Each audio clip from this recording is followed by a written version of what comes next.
होंगे। योगेंद्र, कोई कंफ्यूजन तो नहीं है कोटा में इतने सारे बच्चों के बीच में? क्योंकि अब तक जो समझ में आ पा रहा है, बच्चों के लिए इसको डिकोड करना थोड़ा सा मुश्किल होगा।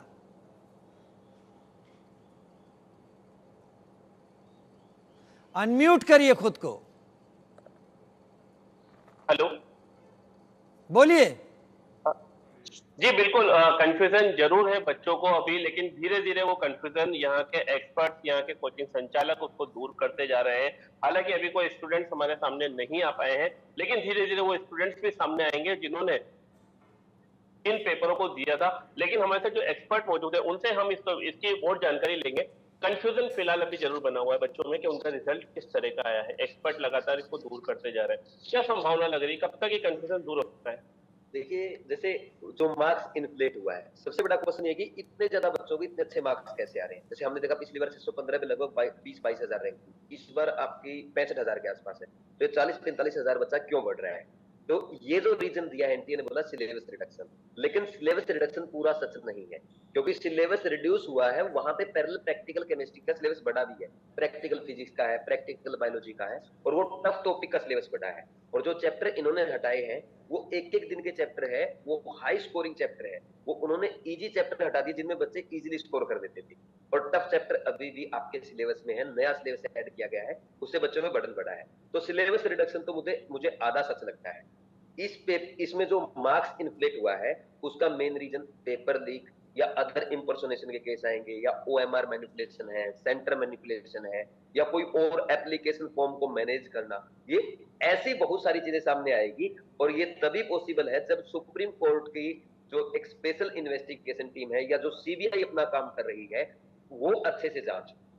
और ये जांच आज नहीं हो पाएगी, ये थोड़ी सी लंबा चलेगी, क्योंकि इसमें डेली हम कोई ना कोई नई न्यूज सुन रहे हैं। जैसे पहले दिन एनटीए ने बोला बिल्कुल ट्रांसपेरेंट हुआ है, अभी आप फिर उन्होंने बोला कि इंपर्सोनेशन के केस है, अब वो इस बात पे आगे पेपर लीक के केस है। अगर अच्छे से जांच होती है, लंबा जांच चलती है, और भी मुद्दे सामने आएंगे जिससे पता चलेगा कि फ्रॉड किस लेवल तक चीटिंग कर रहे हैं। अभी जो हमने देखा है ये मान लीजिए आप एक ट्रेलर है, पूरी मूवी सामने आनी बाकी है। जब मूवी सामने आएगी तब सबको क्लियर हो जाएगा कि इसमें बड़ा फ्रॉड था, इसीलिए इतने बच्चे ज्यादा आ गए हैं। तो निश्चित तौर पर सोमवार को सुप्रीम कोर्ट का जो सुनवाई होनी है उसका सभी को इंतजार है, बेसब्री से इंतजार है, और उसके बाद भी सारी स्थिति साफ हो पाएगी। लेकिन आज जो रिजल्ट आया उससे छात्रों में जरूर कंफ्यूजन जरूर है, लेकिन एक्सपर्ट उस कंफ्यूजन को दूर कर रहे हैं, और उसके बाद ही देर शाम तक, या हो सकता है कि उसके पहले भी ये क्लियर हो जाए कि किन छात्रों ने इस पेपर में क्वालिफाई किया है। ठीक है, जावेद मेरे साथ लगातार जुड़े हुए हैं। जावेद, आप सीबीआई को नजदीक से देखते हैं, कवर करते हैं। जावेद, इस रिजल्ट को बच्चे तो देख रहे हैं, एक्सपर्ट देख रहे हैं, कोचिंग संचालक देख रहे हैं, लेकिन उम्मीद इस बात की पूरी है कि सीबीआई भी बहुत अच्छी तरीके से मॉनिटर कर रही होगी।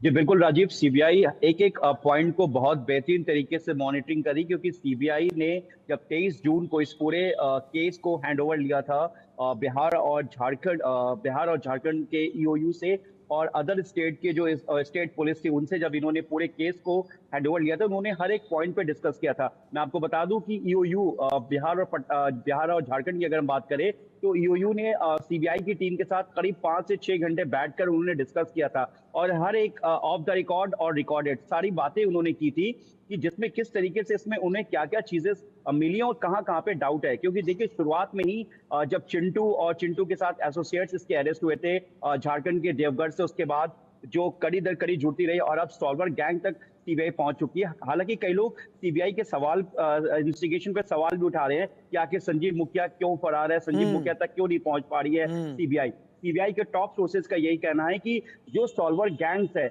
इनको भी सबसे पहले पॉइंट आउट करना इंपॉर्टेंट है, क्योंकि ये जिस तरीके से इन्वेस्टिगेशन आगे बढ़ रही है राजीव, वैसे वैसे गिरफ्तारी हो रही है, जिस से खुलासा हो रहा है। क्योंकि संजीव मुखिया इस वक्त हिंदुस्तान में है या हिंदुस्तान से बाहर छुपा हुआ है नेपाल में ही कहीं पे, ये अभी साफ नहीं हो पाया है। क्योंकि संजीव मुखिया इस वक्त किसी भी तरीके का कोई भी वैसी नेटवर्किंग सिस्टम या चीजें नहीं यूज कर रहा जिससे कि उसकी आइडेंटिफाई हो सके। अगर हम बेसिक चीज बात करें राजीव, तो ना एटीएम यूज कर रहा है इस वक्त जिससे कि सीसीटीवी में कहीं उसका कोई इमेज या फुटेज आ सके, या फिर वो किसी भी सोशल मीडिया प्लेटफॉर्म पे किसी भी तरीके का कोई भी कम्युनिकेशन नहीं कर रहा है। अब रही बात इन्वेस्टिगेशन की, तो देखिए सॉल्वर गैंग के जो डॉक्टर्स स्टूडेंट है उनको गिरफ्तार किया गया, उसके बाद सुरभि को गिरफ्तार किया गया, सुरेंद्र जो कि पंकज का एसोसिएट था उसको गिरफ्तार किया गया। और सबसे बड़ी बात राजीव देखिए कि जो सेंटर्स, जो बहुत ही बड़ी जिम्मेदारी होती है किसी एग्जाम को कंडक्ट कराने का, हम बात करें ओसिस की, वहां पर सुरभि मौजूद थी पेपर वाले दिन।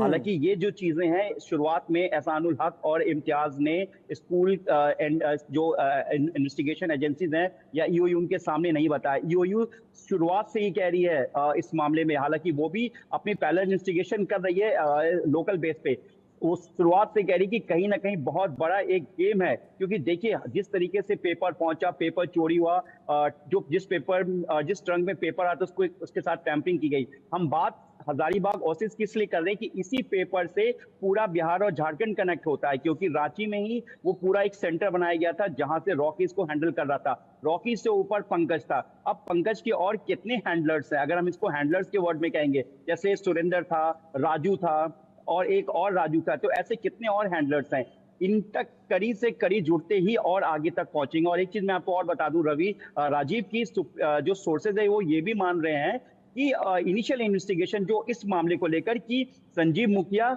या क्वेश्चन मार्क या कोई और भी संजीव के साथ जुड़ा हुआ है, क्योंकि ऐसे में संजीव मुखिया वहीं छुप सकता है जो संजीव के एसोसिएट्स हो, जहां पर संजीव को पूरा भरोसा हो, क्योंकि संजीव जो इन्वेस्टिगेशन का एक पार्ट है, क्योंकि लंबे समय से आपने भी क्राइम रिपोर्टिंग कवर की, एजेंसीज कवर की है राजीव, तो ऐसे में संजीव मुखिया अभी कहीं जिस लोकेशन पे वो छुपा हुआ है वहां से वो बाहर नहीं आ रहा है, क्योंकि हर पूरे हिंदुस्तान में उसकी तस्वीरें सर्कुलेट है लगातार एजेंसीज न्यूज चैनल में, तो ऐसे में वो रिस्क नहीं ले रहा है। तो संजीव मुखिया कहीं ना कहीं छुपा हुआ। और ठीक है, शक्ति का मैं रुख कर लेता हूं, मैं अब शक्ति से बात कर लेता हूं। शक्ति, ये सॉल्वर गैंग और ज्यादातर पकड़े गए लोग ये पटना या रांची से हैं, झारखंड से हैं। ओएसिस स्कूल वो भी इसी बिहार से ही है। इसके साथ ईओयू की कार्रवाई, अगर ईओयू ने इस कार्रवाई को ढंग से नहीं किया होता तो शायद आज लोग ये मानने को तैयार नहीं होते कि नीट के पेपर में कुछ हुआ भी है। क्या और भी सॉल्वर गैंग हो सकता है जिस पर नजर हो सकती है बिहार झारखंड में सीबीआई की? अनम्यूट करें खुद को।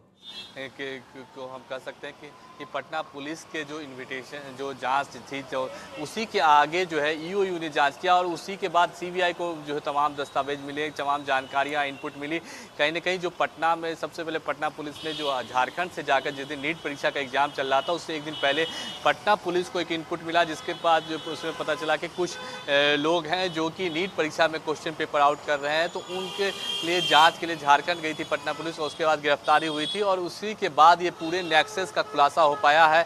ईओयू ने इन तमाम जो सॉल्वर गैंग जो क्वेश्चन पेपर आउट हुआ था हजारीबाग के ओएसिस स्कूल से, जो क्वेश्चन पेपर आउट हुआ था उसकी जांच हुई, ईओयू पता चल पाया और सीबीआई जो गिरफ्तार करके आई।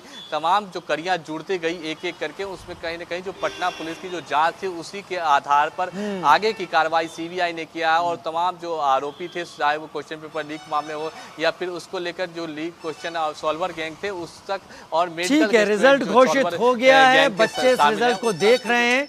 लेकिन एक बात तय है, आप सभी का शुक्रिया करते हुए, कि सीबीआई इस रिजल्ट को बच्चों से ज्यादा गहनता से देख रही होगी। बहुत शुक्रिया आप सभी का साथ जुड़ने के लिए। फिलहाल एक छोटे से ब्रेक का रुख कर रहे हैं, जल्द हाजिर होते हैं।